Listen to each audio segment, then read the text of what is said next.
Winning the Super Bowl is no easy task, and winning it back-to-back is even harder, obviously. The last time a team won back-to-back Super Bowls was the New England Patriots team of 2004. It could be argued that this was the last truly great NFL team, as they won 3 Super Bowls in 4 years from 2001 to 2004. Today, we're discussing why the NFL may never see another great dynasty. First up, let's look at some of the great teams of the past. As we mentioned, winning a Super Bowl is incredibly difficult. Every team wants to win it, and unlike in other popular sports, there's only one competition available throughout the season. Whereas teams in European football have multiple competitions available to win throughout the season, at home and abroad, the Super Bowl is the only thing available to NFL teams. Throughout the storied history of American football, only 7 teams have won back-to-back Super Bowls, starting with the Green Bay Packers team in 1966 and 67. Vince Lombardi's boys, incidentally, the same Lombardi the Super Bowl trophy is now named after, beat Kansas City and the Oakland Raiders to go down in history as the first ever team to win consecutive titles. Fast forward to 1972 and 73, and it was the Miami Dolphins' turn, led by Don Shula. The Pittsburgh Steelers are the only team on the list to accomplish the feat twice, both times in the 70s. First in 74 and 75, and then again in 78 and 79, with the impeccable Terry Bradshaw starting at QB. The San Francisco 49ers pulled off back-to-back Super Bowls in 1988 and 89, while the Denver Broncos achieved that feat in 1997 and 1998. As we mentioned earlier, the last team to win consecutive titles was the Tom Brady-inspired New England Patriots of the early 2000s. Which team would you say was the best ever Super Bowl winning team? Let us know below. Jumping straight into the reasons we may never see another great dynasty now, starting with the salary cap. Stay with us. Back in 1994, the NFL as we knew it changed forever with the introduction of the salary cap. Bringing in the measure meant that teams were now more competitive and no one team could dominate by maybe having a rich owner who could basically buy championships, like we've seen with the recent monopoly of English football by Manchester City, whose owners come from the ruling family of the UAE and thus have vast oil wealth, allowing them to basically buy trophies. Nowadays, teams have to assess where they want to strengthen each preseason and what areas of the team they will have to take away from. The recent retirement of Tom Brady likely had the Tampa Bay Buccaneers salary cap in mind, and every year, teams all over the country have to decide which players they have to let go and which they can afford to bring in. Oftentimes, these players have been vital to the team's success in years past. No doubt, the salary cap has made the league a more even playing field, but it does mean that really great teams are probably now a thing of the past as the money just isn't there anymore. Or more accurately, teams are not allowed to splash the cash to have a team full of superstars. What do you make of the salary cap? Would you like to see a dream team style team dominate the NFL for the next few years, or is it a good thing that there's a lot of competition? Next up, we're discussing the longer season. We know,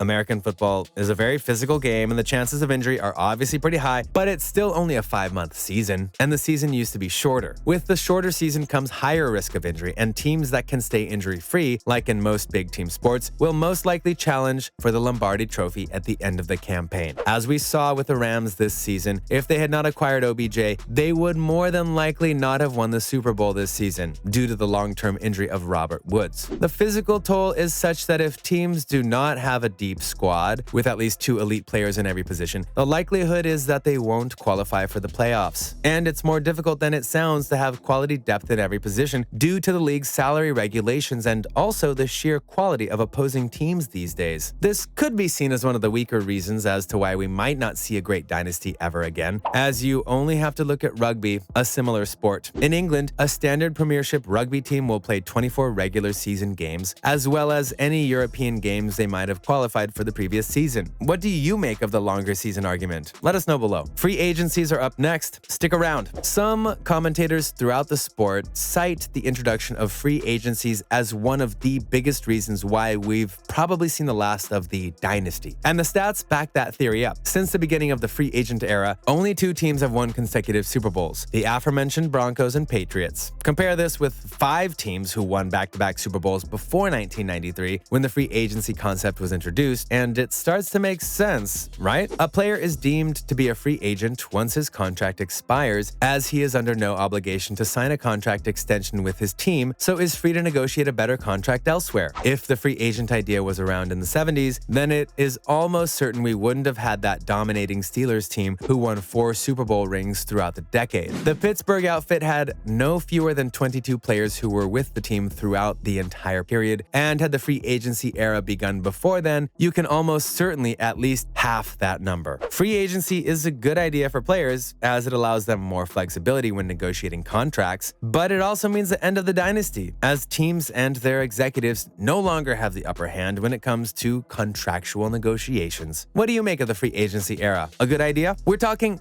better scouting next. Stay tuned. Back in the day, it was pretty common for a gem to be unearthed right under the noses of a team who should really have acquired a player from a nearby college, for example. But with the information age came better scouting techniques, so the days of a player slipping through the net are pretty much gone now. However, it does still happen on occasion. You just have to look at reigning Super Bowl MVP Cooper Kupp, who flew under the radar until he was picked up by the Rams. Advances in scouting techniques, plus teams who are no longer afraid to recruit from predominantly black colleges, yes, that used to be a thing, incredibly, means far fewer NFL-grade players are slipping through scouting networks, meaning teams are more likely to scour less popular colleges to pick up a team built from hidden gems, as most big teams have scouts everywhere these days. Professional teams are also far more likely to make data-driven decisions when recruiting players now, after techniques like the ones used by former Oakland A's head coach Billy Beane. He became the talk of the NBA after using scientific scouting techniques to build a team which almost won the World Series. Granted, it's a different sport, but it only serves to highlight the fact that these days there are a ton of scouting techniques used in all sports, not just the more traditional idea of watching a player play. Who's your favorite player to have gone under the radar? Let us know below. And finally, we're talking about a lack of patience. When we say a lack of patience, we're talking throughout the whole game, not just from the bleachers. Owners these days want instant results, and you can bet your bottom dollar that the Steelers team of the 70s would not have been assembled today, as Terry Bradshaw would have more than likely been shown the door after a less than impressive start to his career in Pittsburgh. Plus, Chuck Noll, his coach at the Steelers, probably would have been shown the door for sticking with arguably the best QB of the 1970s. The same argument could probably be made for the Cowboys team of the 1990s. Jimmy Johnson showed incredible faith in Troy Aikman, who failed to win a single start as a rookie, but went on to be a pretty handy QB. I think we'll all agree, Aikman became the first quarterback in the history of the league to win 3 Super Bowls before the age of 30, completely vindicating Johnson and the faith he showed in him. Turns out someone with an almost 30-year career in football coaching knew what he was doing. Probably wouldn't happen today, however, unfortunately. As always, thanks for tuning in today, and remember to stop by next time. Also, don't forget to like, share, and subscribe to our channel. Bye, y'all.